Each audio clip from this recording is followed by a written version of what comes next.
On the northern coast of Rapa Nui stands a carved statue named Paro, nearly 10 meters tall, weighing about 82 tons, the largest Moai ever successfully raised onto a stone platform.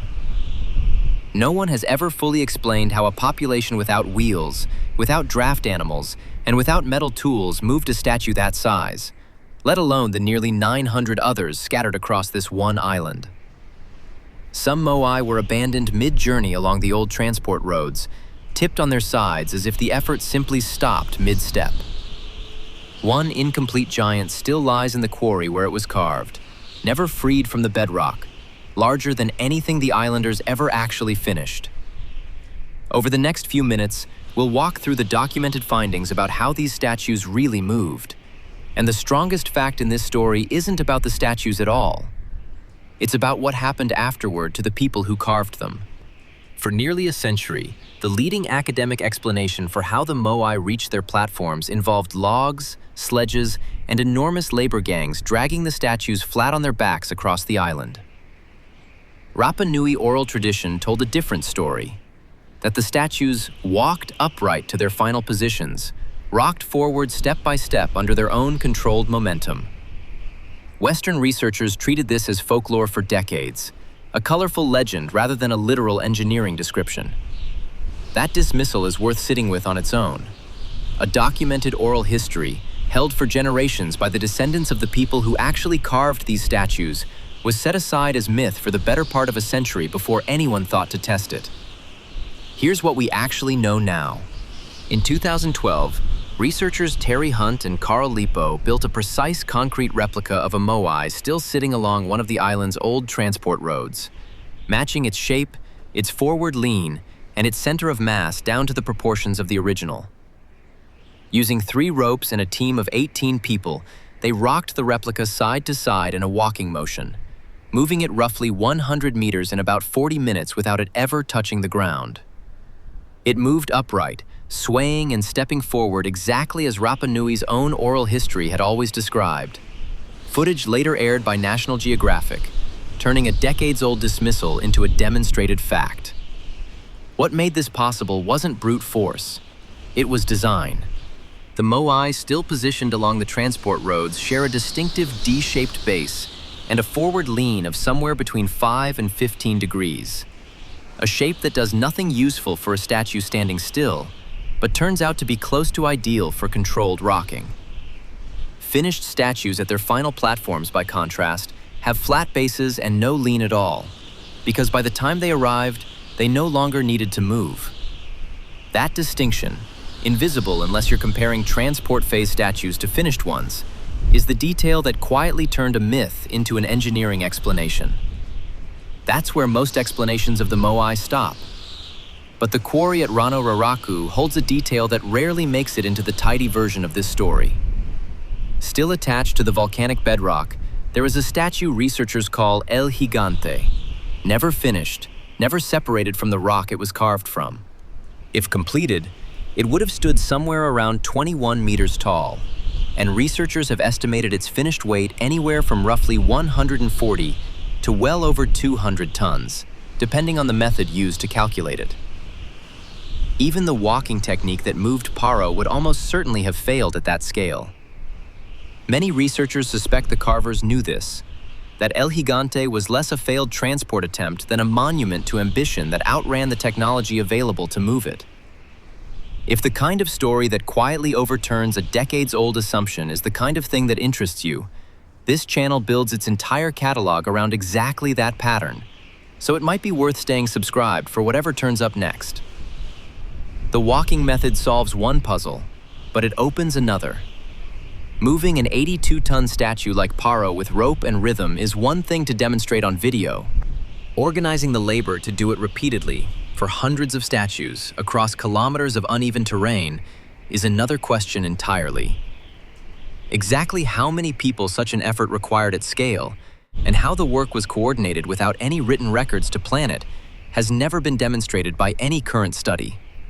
It remains one of the genuinely open questions in this entire story. That question about labor points toward a bigger one. How large was the society capable of organizing it, and when did it actually exist? radiocarbon dating of the island has been revised more than once. Earlier estimates placed Polynesian settlement several centuries before European contact.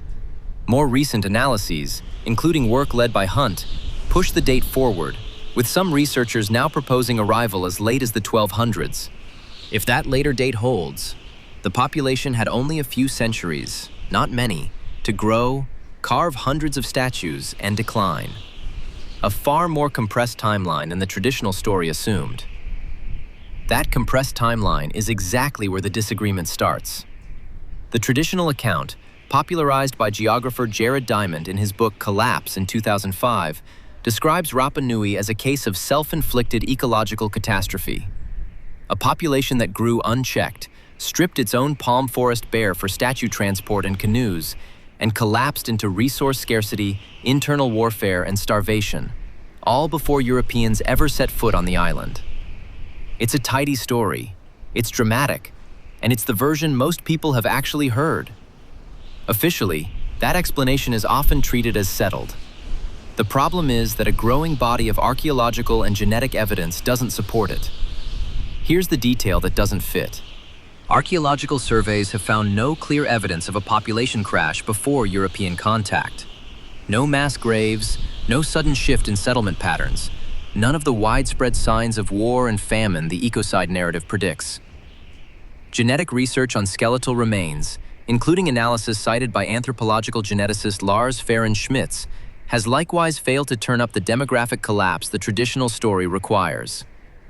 Hunt and Lipo have argued instead that Polynesian rats, introduced by the original settlers' canoes, played a major role in the deforestation.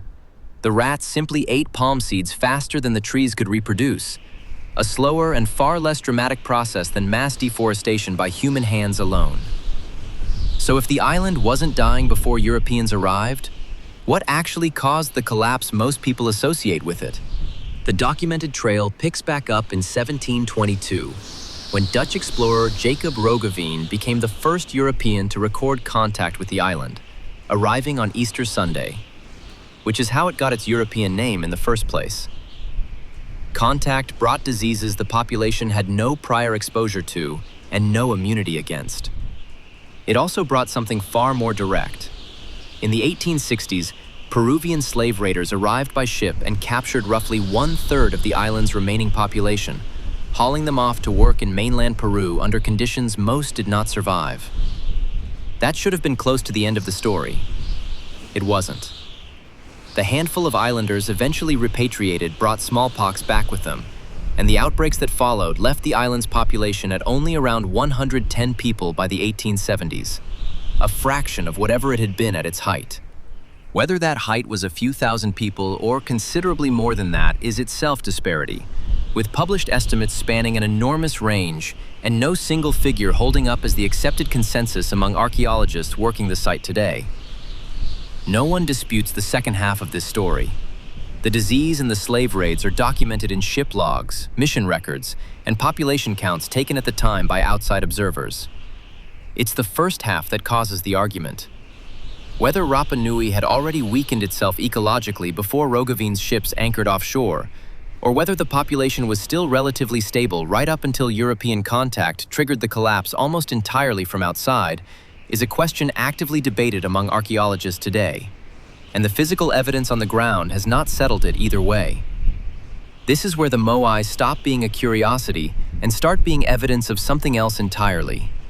The same people who were, for decades, assumed to have destroyed their own island through short-sighted overexploitation had, in fact, engineered a working solution for transporting 80-ton statues using rope, rhythm, and a precisely calculated center of gravity. A solution so effective, it survived only in oral tradition for 2.5 centuries before anyone finally measured it against physics. Why a society capable of that level of applied engineering has been remembered instead almost entirely for a story about its own supposed self-destruction is worth raising in the comments, because the meticulous engineers and the reckless self-destroyers are difficult to square as the same people. Return to Paro. The statue we opened with, the largest ever raised on this island, does not stand today. Within a matter of decades after sustained European contact, Paro was toppled from its platform.